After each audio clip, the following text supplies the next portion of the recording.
18 శక్తిపీఠాస్ in 18 days day 6. ఈ రోజు మనం ప్రయాగ్రాజ్ లో ఉన్న అలోపి దేవి శక్తిపీఠం కి వెళ్తున్నాము. వారణాసి జంక్షన్ నుంచి మార్నింగ్ 6 కి వందే భారత్ ఎక్స్ప్రెస్ ట్రైన్ తీసుకున్నాను.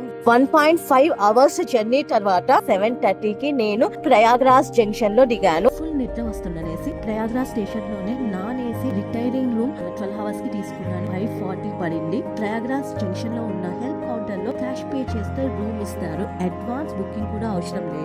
ఫ్రెష్ అప్ తర్వాత ర్యాపిడో బైక్ బుక్ చేసుకొని అలోపి దేవి శక్తిపీఠం కి వెళ్ళాను. దీన్నే మాలేశ్వరి అమ్మవారని కూడా పిలుస్తారు.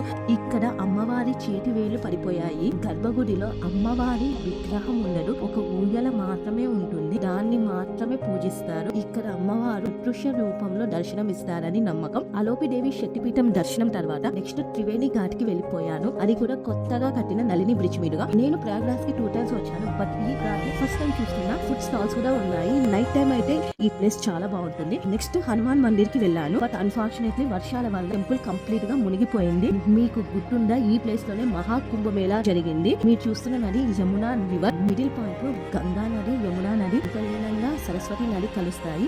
దాన్ని త్రివేణి సంగమం అంటారు. అక్కడ స్నానం చేస్తే పుణ్యం అని నమ్ముతారు. అందుకోసం బోట్ లో వెళ్ళాలి. కానీ బోట్ వాడు 600 చెప్పాడు. మారితే 200 కి వచ్చారు. కొంచెం సేపు బోటింగ్ తర్వాత ఈ 2 పడవల మధ్యలోకి తీసుకెళ్లారు. ఇక్కడే స్నానం చేయాలంట. స్నానానికి 20 రూపీస్ ఎక్స్ట్రా.